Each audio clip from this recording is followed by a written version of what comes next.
अस्सलामुअलैकुम स्टूडेंट्स, उम्मीद करता हूँ आप लोग खैरियत से होंगे। हाजिर हूँ एमएफ इंग्लिश सेंटर से।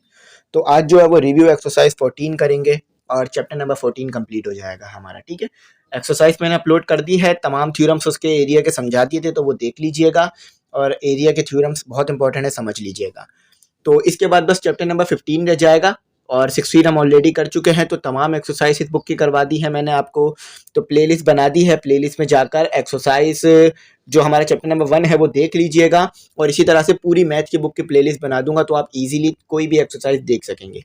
लेकिन अगर आपको फिर भी कोई एक्सरसाइज देखनी है तो आप लिखें एक्सरसाइज 1.1, तो आप एमएफ इंग्लिश सेंटर लिखें, एक्सरसाइज 1.1 मिल जाएगी। इसी तरह से एक्सरसाइज 2.3 देखनी है तो 2.3 लिखकर एमएफ इंग्लिश सेंटर लिखें, एक्सरसाइज 2.3 पूरी मिल जाएगी। तो जो भी एक्सरसाइज देखनी है वो एक्सरसाइज का नाम लिखें और एमएफ इंग्लिश सेंटर लिखें, आपको इंशाल्लाह वीडियो मिल जाएगी। तो अब जो है इसमें हमने क्या करना है, अपनी इसको सॉल्व करते हैं और देखते हैं इसको कैसे सॉल्व करना है हमने। तो देखें, दो तरीके से ये हो सकते हैं। एक तो डायरेक्ट मैं इसके आंसर बता दूं जो कि फायदा नहीं देगा, ठीक है, या एक तो ये है कि मैं आपको ये समझा दूं कि इसमें लिखा हुआ क्या है, कॉन्सेप्ट क्लियर करा दूं। तो मैं आपके इसमें कॉन्सेप्ट क्लियर कराऊंगा क्योंकि मैंने कॉन्सेप्ट से आपको थ्योरम कराए थे, तो इसी कॉन्सेप्ट से मैं यहाँ पर आपको ये ट्रू फॉल्स और एमसीक्यूज भी करवाऊंगा। ठीक है, तो इंपॉर्टेंट है और बुक में कुछ गलतियां भी हैं, तो उस गलतियों को भी मैं बता दूंगा विद डिटेल, तो आपको बात समझ में आ जाएगी। तो आप चैनल जरूर सब्सक्राइब कीजिएगा, बेल आइकॉन जरूर प्रेस कीजिएगा और दोस्तों में भी चैनल का लिंक जरूर शेयर कीजिएगा। ठीक है, तो चलें आप सबसे पहले एमसीक्यूज देखते हैं। तो एमसीक्यूज में यहाँ पे लिखा हुआ है कि area of a close figure mean region enclose by bounding lines of a figure of the figures. अच्छा, इसको क्या इसमें ये पूछा जा रहा है कि एरिया का मतलब क्या होता है। सिंपली ये कहा जा रहा है कि देखें, एरिया आपके पास ये होता है कि कोई भी जो चीज है वो उसमें बंद है एरिया में। फॉर एग्जाम्पल यहाँ पर कैसे समझ सकते हैं हम इसको, कि ये हमने जो है ना वो ये बनाया है, एक रेक्टेंगल समझ लीजिए, ठीक है, एक रेक्टेंगल है। तो एक रेक्टेंगल बनाने में हमने क्या इस्तेमाल किया, हमने बाउंड्रीज इस्तेमाल की, लाइंस इस्तेमाल की। ये बाउंड्री है ना इस रेक्टेंगल की, ये बाउंड्री है। तो इस बाउंड्री के अंदर जो चीज बंद है ना उसे हम कहते हैं एरिया। ठीक है, इस बाउंड्री के अंदर जो चीज बंद है उसे हम क्या कहते हैं, एरिया। तो बिल्कुल यही बात यहाँ लिखी हुई है कि हम जो है वो बाउंड्रियों का इस्तेमाल करते हैं और एक क्लोज फिगर बनाते हैं। आप देखें ये चारों तरफ से क्लोज है ना, ऐसी तो नहीं है कि ये यहाँ से खुला हुआ है। अगर ये यहाँ से खुला हुआ होता तो ये एरिया नहीं होता, फिर अंदर अंदर का, फिर एरिया में ये बाहर की चीज भी आ पाती। ठीक है, तो ये क्लोज होना चाहिए चारों तरफ से। आप रेक्टेंगल बना लें, स्क्वायर बना लें, ट्रायंगल बना लें, तो वो चारों तरफ से क्लोज होता है। तो ये जो है हमारे पास जो अंदर जो जगह बंद है उसे हम कहते हैं एरिया। तो यही बात यहाँ लिखी हुई है कि अगर आपके पास बाउंड्री है और अंदर जो है जगह बंद है तो वो एरिया होता है। और बाउंड्री बनाने के लिए लाइंस का इस्तेमाल होता है, तो यहाँ पे यही कहा जा रहा है। तो सेकंड में देखते हैं, सेकंड में क्या कहते हैं। सेकंड में कहता है a diagonals of rectangle divides it into two congruent triangles. तो कह रहे हैं कि एक रेक्टेंगल है, यही आपके पास एक रेक्टेंगल है, इस रेक्टेंगल में आप एक डायगोनल बना लीजिए। हमने थ्योरम पढ़ा था पीछे, क्वेश्चन एक्सरसाइज 14.1 में यही थ्योरम पढ़ा था हमने। ठीक है, डायगोनल ड्रॉ किया था और फिर चेक किया था। तो हमने ये चीज देखी थी कि जब डायगोनल बन रहा था, अच्छा डायगोनल आपको पता है क्या होता है, कि ये जो एक वर्टेक्स से निकलता है, मैं यहाँ पे बना देता हूँ ए बी सी डी। ठीक है, तो ये आपके पास जो एक वर्टेक्स से निकल के दूसरे वर्टेक्स तक जाता है वो आपके पास होता है डायगोनल। ठीक है, ये देखें एक वर्टेक्स से सी दूसरा वर्टेक्स है। अब वर्टेक्स क्या होता है, जहां पर दो लाइन मिल रही होती है ना, या जो जहां पर दो पॉइंट्स मिल रहे होते हैं वो वर्टेक्स होता है। अब इसमें वर्टेक्स क्या है, ये ए वर्टेक्स है, दो लाइन मिल रही है ना, एक ये ए लाइन है, ए बी लाइन है, और ये एक ए डी लाइन है। तो ये इस पॉइंट पे मिल रही है ए पर, तो ये वर्टेक्स है। तो ये सी पर जाके मिल रहा है। अच्छा, एक वर्टेक्स और एक और डायगोनल बना सकते हैं आप इसमें, ये होगा। ठीक है, बी से डी तक। तो जब भी आप एक डायगोनल बनाते हैं तो आप देखते हैं कि ये जो डायगोनल है ये क्या करता है, ये रेक्टेंगल को दो ट्रायंगल्स में तोड़ देता है। ठीक है, अच्छा, ये दोनों ट्रायंगल्स पे जब थ्योरम लगाते हैं, हम इनके थ्योरम देखते हैं, तो ये दोनों ट्रायंगल्स बराबर भी होते हैं, यानी ये एक ट्रायंगल दूसरे ट्रायंगल के कॉन्ग्रुएंट होगा, यानी ट्रायंगल 1 ट्रायंगल 2 के क्या होगा, कॉन्ग्रुएंट होगा। ठीक है, और ये इक्वल भी कह लीजिए, ऐसे इक्वल भी होगा, यानी सेम शेप का होगा, सेम साइज का होगा। तो बिल्कुल सही बात लिखी हुई है कि जब आप डायगोनल बनाते हैं तो रेक्टेंगल जो है वो दो ट्रायंगल्स में टूट जाता है और वो दोनों ट्रायंगल्स जो है वो बराबर होते हैं। अच्छा, अगर इन दोनों ट्रायंगल्स का सम कर लेंगे ना तो रेक्टेंगल का एरिया आ जाएगा। ठीक है, यानी दोनों ट्रायंगल का एरिया निकालें, मैंने आपको एरिया निकालना सिखाया था ट्रायंगल का। ठीक है, half is equal to length multiply by perpendicular multiply by base. ठीक है, ये होता है हमारे पास ट्रायंगल का एरिया निकालने का फॉर्मूला, कि बेस मल्टीप्लाई बाय परपेंडिकुलर, ऐसे भी लिखा हुआ मिल जाएगा अब ये कभी कभार, a मल्टीप्लाई बाई बी, ठीक है। a जो है वो बेस होगी, b जो है वो परपेंडिकुलर होगा। तो दोनों ट्रायंगल का एरिया निकालें, उन दोनों का ऐड कर दें तो रेक्टेंगल का आपके पास एरिया आ जाएगा। क्वेश्चन नंबर 3 देखते हैं, एमसीक्यू टू फॉल्स 3 देखते हैं। Congruent figures base congruent figures have different areas. तो ये बात गलत है, कॉन्ग्रुएंट फिगर का सेम एरिया होता है। मतलब अगर ये ट्रायंगल 1 ट्रायंगल 2 के कॉन्ग्रुएंट है तो मैंने बताया था ना दोनों का एरिया भी सेम आएगा। यानी जो एरिया इस तरह लिखते हैं ना कि हम ट्रायंगल बनाकर उसको जो है वो कलर कर देते हैं, तो ये एरिया ऑफ ट्रायंगल को दिखाता है। तो जो ट्रायंगल 1 का एरिया आएगा वही ट्रायंगल 2 का भी एरिया आएगा, ठीक है। ये कलर कर दीजिए ट्रायंगल 2।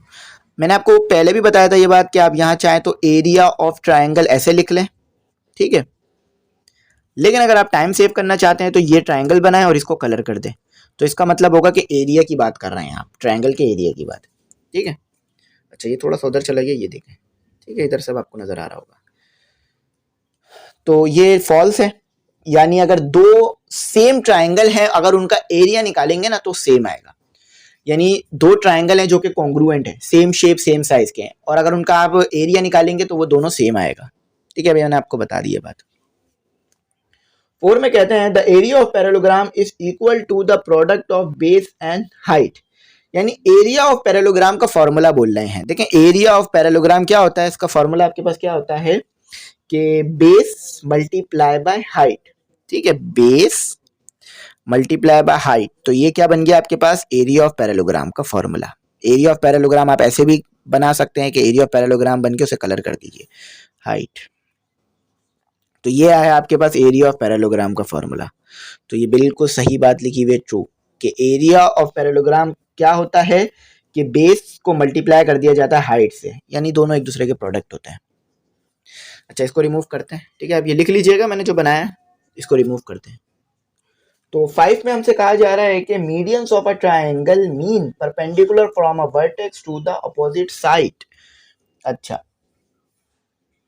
ये ट्रायंगल है और मीडियन क्या होती है, वो लाइन जो वर्टेक्स से निकले और सामने वाली साइड को परपेंडिकुलर कट करे। यानी ये ए है, ये बी है, ये सी है, और ये क्या है आपके पास, मीडियन है। क्या है ये आपके पास, मीडियन, MEDIAN, मीडियन, ठीक है। तो ये लाइन मीडियन है। तो ये लाइन जो है ना वो सामने वाली साइड को तो परपेंडिकुलर कट करती है लेकिन वर्टेक्स को परपेंडिकुलर कट नहीं करती। फिर सुन लीजिए कि ये जो लाइन है मीडियन की, ये अपोजिट साइड को तो परपेंडिकुलर कट करती है लेकिन वर्टेक्स को परपेंडिकुलर नहीं कट करती। लेकिन यहाँ लिखा हुआ है कि medians of a triangle mean perpendicular from a vertex, perpendicular vertex से। यानी मीडियंस ऑफ ट्रायंगल का मतलब होता है कि वो परपेंडिकुलर होती है वर्टेक्स से, वर्टेक्स से परपेंडिकुलर नहीं होती, वो परपेंडिकुलर होती है बेस से, ठीक है, ये सामने वाली अपोजिट साइड से। तो ये क्या है हमारे पास, फॉल्स है, ठीक है, ये बात गलत लिखी हुई है। वो बेस के परपेंडिकुलर होती है, वर्टेक्स के परपेंडिकुलर नहीं होती मीडियंस ऑफ ट्रायंगल। अच्छा 6 में कहते हैं कि perpendicular distance between two parallel lines can some time be different. तो परपेंडिकुलर डिस्टेंस जो है वो दो लाइन के दरमियान कभी कभार मुख्तलिफ भी हो सकता है।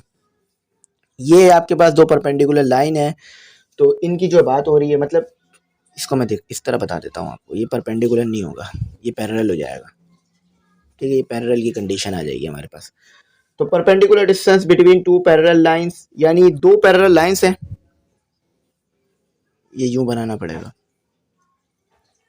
ये दो पैरेलल लाइंस हैं, इनके दरमियान एक परपेंडिकुलर डिस्टेंस है, तो ये तो हमेशा सेम ही रहता है।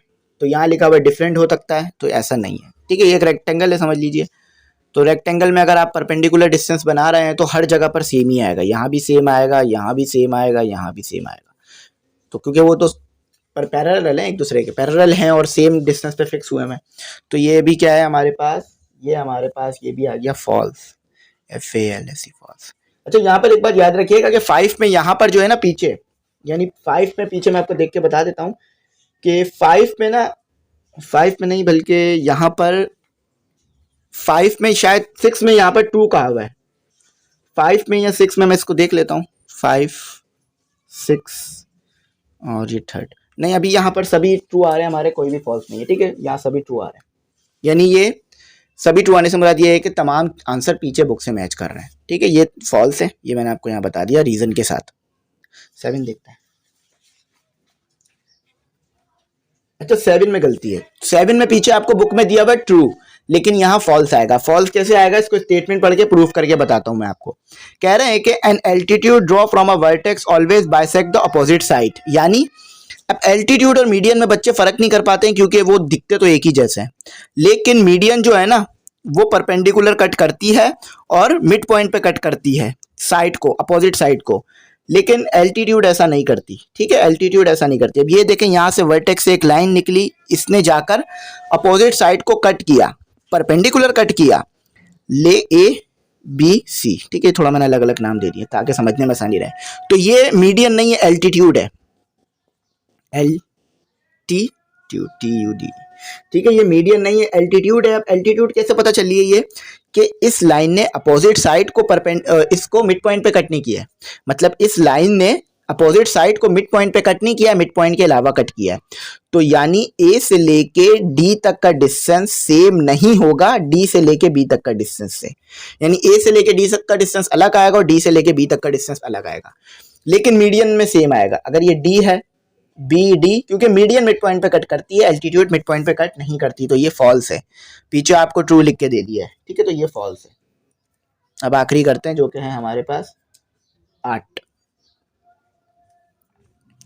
अच्छा, इसमें कहते हैं 8 में two triangles are equal in area if they have the same base and equal altitude. तो बिल्कुल सही है, दो ट्राइंगल्स हैं, दोनों का एरिया सेम है, तो उनकी बेस भी सेम होगी और उनका एल्टीट्यूड भी सेम होगा, ठीक है। दे हैव उनके पास है, मतलब दो ट्राइंगल हैं, उनका एरिया सेम है। अगर उनके पास बेस सेम होगी और एल्टीट्यूड सेम होगी तो ये कंडीशन बन जाती है। हमने पीछे पढ़ा था कि एल्टीट्यूड आ रहा था और दोनों ट्राइंगल सेम एरिया के आ रहे थे, ठीक है। तो ये ट्रू है, TRU ट्रू, ठीक है, ट्रू है। तो ये तमाम तुम्हारे सॉल्व हो गए ट्रू फॉल्स। तो आप इसे देख लीजिएगा, पहला ट्रू है, दूसरा भी ट्रू है, तीसरा फॉल्स है, चौथा ट्रू है, पांचवा फॉल्स है, छठा भी फॉल्स है, सातवां जो है हमारे पास क्या है, फॉल्स, ठीक है। पीछे ट्रू दिया हुआ लेकिन ये फॉल्स है, ये सही है और ये ट्रू आएगा। तो ये पीछे एक बुक में गलती थी, इसको सही कर लीजिएगा, मैंने आपको इसकी गलती भी बता दी, ठीक है। अब जो है बस MCQs करने हैं, उसके बाद हमारा ये चैप्टर कंप्लीट हो जाएगा। तो चले MCQs सॉल्व करते हैं। तो स्टूडेंट अब जो है हमने MCQs करने हैं, ठीक है। ट्रू फॉल्स मैंने आपको डिटेल में समझा दिए, उम्मीद करता हूँ आपको ट्रू फॉल्स जो है वो समझ में आ गए होंगे। अच्छा, इस लाइन को थोड़ा सा ना हमने आगे बनाना होगा क्योंकि हमें MCQs में ज़्यादा जगह चाहिए होगी। MCQs यहाँ बनाते हैं इसे,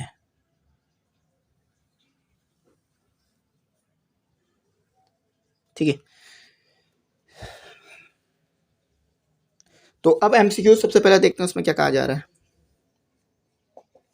एक तरफ आपको पेज चलता हुआ नजर आ रहा होगा तो आपको बात समझने में आसानी रहेगी।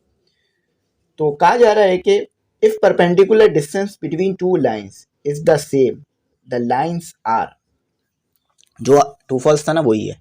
कह रहे हैं कि अगर परपेंडिकुलर डिस्टेंस दो लाइन के दरमियान सेम है, हर जगह पे सेम आ रहा है, तो इसका मतलब है कि दोनों लाइन आपस में क्या होंगी, मतलब ये परपेंडिकुलर डिस्टेंस है दो लाइंस के दरमियान।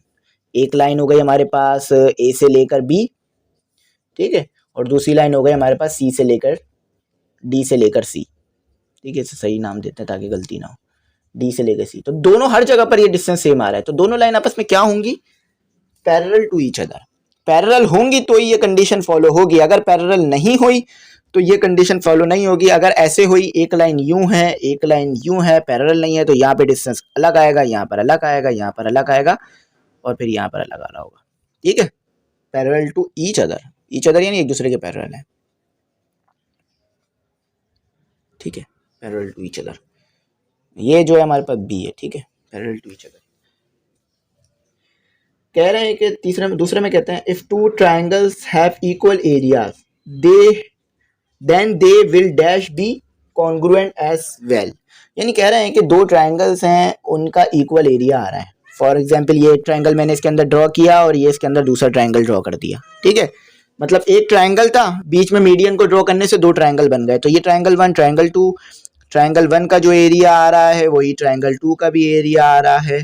तो दोनों ट्राइंगल आपस में क्या होने चाहिए, तो ये लाजमी है कि दोनों ट्राइंगल्स आपस में कॉन्ग्रुएंट होना चाहिए, नेसेसरी है। अगर दोनों ट्रायंगल्स आपस में कॉन्ग्रुएंट नहीं है तो एरिया अलग अलग आएगा।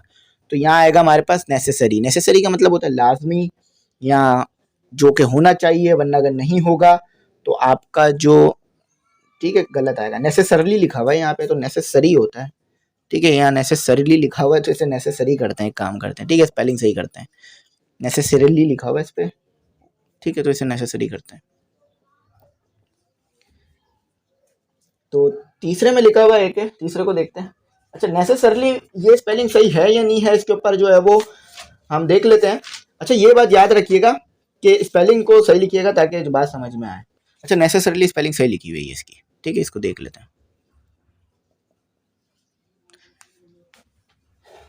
अब तीसरे में देखें, परपेंडिकुलर फॉर्म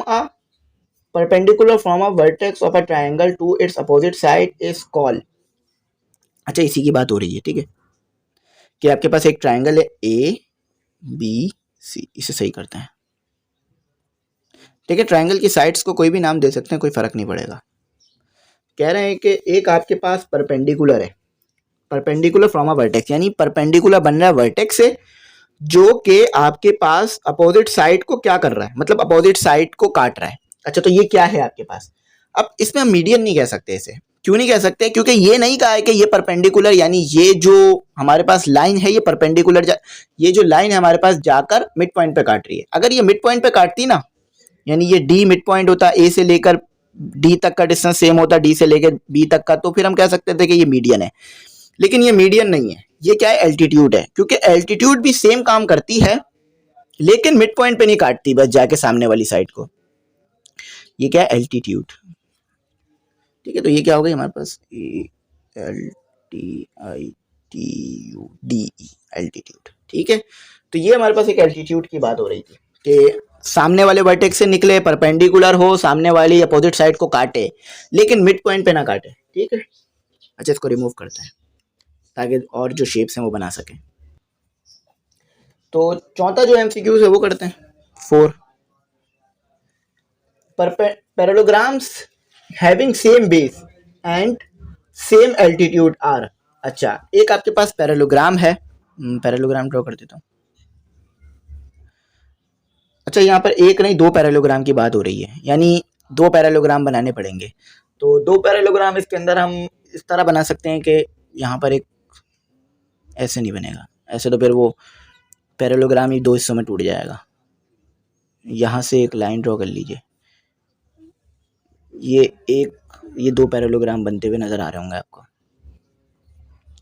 थोड़ी सी इंक जो है ना इसकी बहुत स्टिकी है, चिपक जाती है उस पर बोर्ड पे, तो मिटाने में मुश्किल होती है, ठीक है। तो ये दो पैरेललोग्राम है, एक पैरेललोग्राम ये रहा जो कि यहाँ से शुरू हो रहा है, दूसरा पैरेललोग्राम ये रहा। इसे पहला कह दीजिए, यहाँ से दूसरा कह दीजिए, कोई मसला नहीं है, आपकी मर्जी है, ठीक है। ये पहला कह दीजिए, इसे दूसरा कह दीजिए। दो पैरेललोग्राम है, ये वाली लाइन जो है वो एल्टीट्यूड कहलाएगी, क्योंकि दोनों पैरेललोग्राम में सेम आ रही है, इस वाले पैरेललोग्राम में भी आ रही है, इस वाले पैरेललोग्राम में भी आ रही है। तो कहते हैं कि parallelograms having same base and same altitude are. तो पैरेललोग्राम्स हैं, उनके अंदर बेस भी सेम है और एरिया भी सेम है। अच्छा, ये वाले पैरेललोग्राम में बेस सेम नहीं बनेगी, ठीक है, ये फिगर नहीं बैठ पाएगी इसके ऊपर पूरी, क्योंकि इसमें बेस अलग अलग आ रही है। इसके लिए बेस यहाँ से यहाँ तक आएगी, ए से लेके बी तक, और इसके लिए बेस आएगी सी से लेके डी तक। तो ये सेम नहीं आ रही, इसका फिगर सेम बनाना पड़ेगा हमें, ठीक है। तो वो फिगर आपने पढ़ा था पीछे, मैंने आपको बना के दिखाया भी था, थोड़ा सा कॉम्प्लिकेटेड फिगर हो जाएगा, फिर उसमें टाइम लग जाएगा। तो मैं ऐसे फिगर की बात कर रहा हूँ यहाँ पर जिसमें पैरेललोग्राम तो बन रहा हो लेकिन सेम बेस हो दोनों पैरेललोग्राम में, ठीक है। तो इस तरह अगर वो चाहें तो हम बना सकते हैं कि ये यहाँ पर एक लाइन ड्रॉ कर लें, यहाँ ड्रॉ कर लें, ठीक है, इधर ड्रॉ कर लें। इसमें भी थोड़ा सा फिर मुश्किल होगी, तो उस फिगर को देख कर बनाना पड़ेगा। मैं फिगर को जो है बना देता हूँ आपके लिए, ताकि आपको ये बात समझ में आ जाए कि मैं किस तरफ यहाँ पर इशारा कर रहा हूँ, ठीक है। जी, इसका थोड़ा सा ना कॉम्प्लिकेटेड फिगर है, जैसा कि मैंने कहा था, इसका फिगर थोड़ा सा मुश्किल होगा। ये हो गया, ठीक है, और फिर ये लाइन आ गई हमारे पास। यहाँ पर समझ लीजिए कि आप इधर दो पैरेललोग्राम बन जाएंगे, ऐसे करके ये एक पैरेललोग्राम आ गया, ऐसे करके ये दूसरा पैरेललोग्राम आ गया। इसको थोड़ा सा सही करते हैं, ठीक है, दोनों यहाँ से जाने चाहिए वर्टेक्स से। ये एक वर्टेक्स ये एक पैरेललोग्राम। तो एक पैरेललोग्राम आपको ये नजर आ रहा है, दूसरा पैरेललोग्राम आपको ये नजर आ रहा होगा। ये एक पैरेललोग्राम हो गया, ये दूसरा पैरेललोग्राम। तो दोनों पैरेललोग्राम में बेस सेम है, ये ए बी यानी बेस है, जो कि दोनों पैरेललोग्राम में सेम है। तो इस कंडीशन में आप पे कह रहे हैं कि आपके पास सेम बेस है और एल्टीट्यूड है, तो दोनों पैरेललोग्राम आपस में कॉन्ग्रुएंट होंगे या नहीं होंगे? तो क्या कंडीशन होगी? तो इस कंडीशन में क्या होता है कि दोनों पैरेललोग्राम का एरिया बराबर आ रहा होता है। पीछे थ्योरम में पढ़ा था हमने, ठीक है। अगर दो पैरेललोग्राम बन रहे हैं और दोनों पैरेललोग्राम की बेस सेम बन रही है और एल्टीट्यूड भी सेम आ रहे हैं, तो उनका एरिया भी सेम आएगा, एरियाज भी सेम आएंगे उनके, ठीक है। ये इस तरह की शेप है। देखें, एक पैरेललोग्राम बन रहा है ए बी सी डी, ठीक है, मैंने ये बता दिया। दूसरा पैरेललोग्राम बन रहा है ए बी ई एफ, ठीक है। अब आपको देखने में थोड़ी आसानी हो रही होगी, थोड़ी सी शेप देख के बनानी पड़ी लेकिन बन गई, ठीक है। तो 5 में कहते हैं कि the parallelograms have equal base, they will be having the same area if. कह रहे हैं कि एक पैरेललोग्राम है, यानी दो पैरेललोग्राम्स हैं, प्लूरल की बात हो रही है, दो पैरेललोग्राम्स हैं, उनमें इक्वल बेसिस है, बेसिस इक्वल है, यानी ये सेम आएगी। They will be having the same areas, और उनके एरियाज भी सेम है। तो उनके और क्या चीज सेम होनी चाहिए? तो उनके एल्टीट्यूड भी सेम होने चाहिए। Their altitude is the same, ठीक है, ये भी सही है हमारे पास। देयर एल्टीट्यूड्स आर इक्वल, ये भी सही है, सेम होंगे तो इक्वल ही होंगे ना। और they lies between the same parallel lines, तो उनकी पैरेलल लाइंस भी सेम होंगी, ठीक है। तो यानी ऑल ऑफ दिस इसका सही है, ठीक है, ऑल ऑफ दिस। तो ये डिटेल में मैंने आपको बात समझा दी, यही फिगर इस्तेमाल होगी कि उनके जो है ना हमारे पास क्या सेम है, उनकी बेसिस भी सेम है, उनके एल्टीट्यूड भी सेम आ रहे हैं, और उनके जो है वो हमारे पास लाइंस भी उनकी पैरेलल आ रही है आपस में। देखिए, ये भी पैरेलल है, इसके पैरेलल है, ये एल्टीट्यूड आ गया। एल्टीट्यूड कैसे कि एक ट्राइंगल से दूसरी साइड को कट रहा है। अच्छा, अब आखिरी करते हैं। ट्राइंगल ए बी सी, एक ट्राइंगल है ए बी सी और एक ट्राइंगल है D E F, have equal base and equal altitude, then triangles are. अच्छा, ये पीछे हमने ट्राइंगल पढ़े थे, ये हमने पीछे जो है वो पढ़ा था, ये थ्योरम हमने पीछे डिटेल में सॉल्व किया था। तो अगर दो ट्राइंगल हैं, उनकी बेस बराबर है और उनके एल्टीट्यूड्स बराबर हैं, तो उनका एरिया भी बराबर आएगा। ये याद रखिएगा, ये इक्वल इन एरिया, ये हमने यहाँ पर एरिया को ही डिस्कस किया था, ठीक है। एरियास लिखेंगे, एरिया नहीं, ठीक है, प्लूरल है। इक्वल इन एरियास, यहाँ एरिया लिख देना, चले इसमें एरिया लिख के दिया हो ना, एरिया लिख देते हैं। तो ये बात याद रखिएगा कि दो ट्राइंगल हैं, उनकी बेस सेम है, एल्टीट्यूड सेम है, तो उनके एरियाज भी सेम आएंगे। यहाँ कह रहे हैं ना कि triangle A B C and D E F have equal base and equal altitude, then triangles are equal in area या एरियाज, ठीक है। तो ये हमारे हो गए, डिटेल में समझा दिया, कुछ ऐसा नहीं था जो समझ नहीं आया होगा। नोट्स की मैं आपको डिटेल दे देता हूँ, तमाम सब्जेक्ट के नोट्स बन गए हैं और तमाम सब्जेक्ट के नोट्स की फीस हमने 400 रखी है, ठीक है। आप 400 पे करेंगे तो तमाम सब्जेक्ट के नोट्स मिल जाएंगे आपको। और ग्रुप में ऐड होना चाहे तो आप हो सकते हैं, उधर आपको नोट्स फ्री मिलेंगे, बुक का पीडीएफ फ्री मिलेगा आपको, वहाँ पर जो है वो मॉडल पेपर मिल जाएंगे, गैस पेपर मिल जाएंगे, जितने भी लेक्चर फिजिक्स इंग्लिश और इस्लामिक के, फिजिक्स इंग्लिश और मैथ के अपलोड किए गए हैं, वो उसका लिंक मिल जाएगा आपको। वहाँ पर टेस्ट सेशन होगा और गैस पेपर मॉडल पेपर होंगे, और फीस सिर्फ साल में एक बार देनी होगी, ठीक है, ठीक है। तो ये उम्मीद करता हूँ यहाँ तक आपको ये बात समझ में आ गई होगी। तो व्हाट्सएप नंबर स्क्रीन पर आ रहा होगा, नोट्स के लिए भी उस पर कांटेक्ट कीजिएगा, नोट्स आपको पीडीएफ फॉर्मेट में मिलेंगे, और ग्रुप में ऐड होने के लिए भी उसी नंबर पे कांटेक्ट कर लीजिएगा। तो अगर कुछ समझ ना आया हो तो पूछ लीजिएगा, ग्रुप के रिलेटेड और नोट्स के रिलेटेड मैं इंशाल्लाह बता दूंगा। थैंक्स फॉर वॉचिंग, अल्लाह हाफिज़, अपनी दुआओं में मुझे ज़रूर याद रखिएगा।